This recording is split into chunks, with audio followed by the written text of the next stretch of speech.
میں امام مدثر حسین نقشبندی قادری امام خطیب ہیں مسجد نور الہدیٰ برانکس نیو یارک، میں ان کو دعوت خطاب دیتا ہوں۔ نعرہ تکبیر، نعرہ رسالت، نعرہ تاجدار ختم نبوت۔ نحمده ونصلي ونسلم على رسوله الكريم وهو بالمؤمنين رؤوف رحيم، أما بعد فأعوذ بالله من الشيطان الرجيم، بسم الله الرحمن الرحيم. ما كان محمد أبا أحد من رجالكم ولكن رسول الله وخاتم النبيين. صدق الله العظيم. اللهم صل على سيدنا محمد وعلى آل سيدنا محمد كما صليت على سيدنا إبراهيم وعلى آل سيدنا إبراهيم، وبارك على سيدنا محمد وعلى آل سيدنا محمد كما باركت على سيدنا إبراهيم وعلى آل سيدنا إبراهيم إنك حميد مجيد. السلام عليك أيها النبي ورحمة الله وبركاته. الصلاة والسلام عليك يا سيدي يا رسول الله وعلى آلك وأصحابك يا سيدي يا خير خلق الله. میں شکر گزار ہوں جناب توقیر الحق صاحب کا، جنہوں نے مجھے اس بابرکت کاز کے لیے حاضر ہونے کا حکم دیا. میں نے وعدہ کیا، وعدہ پورا ہونے کو مجھے اللہ پاک نے توفیق عطا فرمائی. میں شکر گزار ہوں تمامی حضرات کا جنہوں نے اپنے جذبات کا اظہار کیا. اللہ جل شانہ تمام کی ایمانی جذبے کو قبول و منظور فرمائے. اس سے قبل حضرت علامہ مولانا مفتی پیر مقصود احمد قادری صاحب قبلہ نے انتہائی علمی اور پرذوق بیان ارشاد فرمایا.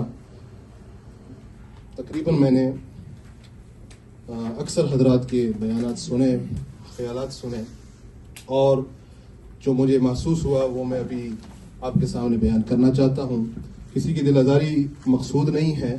یہاں جتنے بھی حضرات تشریف فرما ہیں، خواتین تشریف فرما ہیں، کہیں کہیں آپ کی رسائی موجود ہے. آپ اعلیٰ ادارے یا میئر کی آفس یا بائیڈن صاحب کی آفس یا جہاں جہاں آپ کی رسائی ہے تو ہماری وہ آواز وہاں تک آپ پہنچانے میں ہمارا وسیلہ بنے.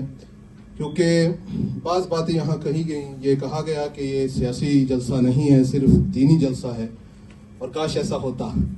مجھے بڑا اچھا لگتا کہ صرف ہم اس فیصلے پر گفتگو کرتے اور کوئی بات نہ کرتے، اپنے جذبات کو کنٹرول رکھتے اور دینی بات کرتے، لیکن ایسا ہوا نہیں.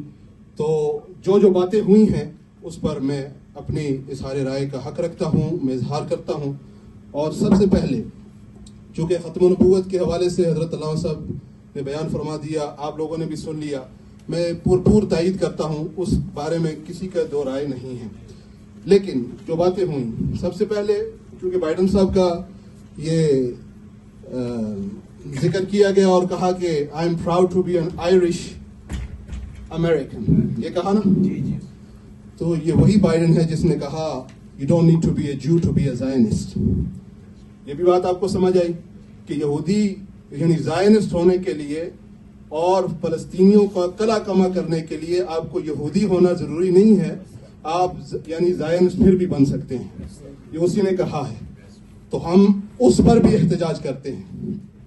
اسی طرح یہ کہا گیا کہ آئین جو ہے وہ پہلے ہے اور اسلام بعد میں ہے. تو ہمیں پہلے یہ بتایا جائے کہ کون سا پاکستانی آئین ہے جو اسلام کے باہر ہے. آپ خود سوچیں کہ کیا ہمارے انسٹیٹیوشنز میں یا کانسٹیٹیوشنز میں یہ لکھا نہیں ہے کہ قرآن و سنت کے خلاف کوئی قانون پاس نہیں کیا جائے گا؟ لکھا ہے کہ نہیں لکھا؟ تائید تے کر لو، بعد میں اعتراض بعد میں کر لینا، پہلے جی گل تائید ہی کرنا لی وہ تے کر لو. ایسا ہی ہے کہ نہیں ہے کہ قرآن و حدیث کے خلاف کوئی قانون نہیں ہوگا؟ تو پھر آپ کس آئین کی بات کرتے ہیں؟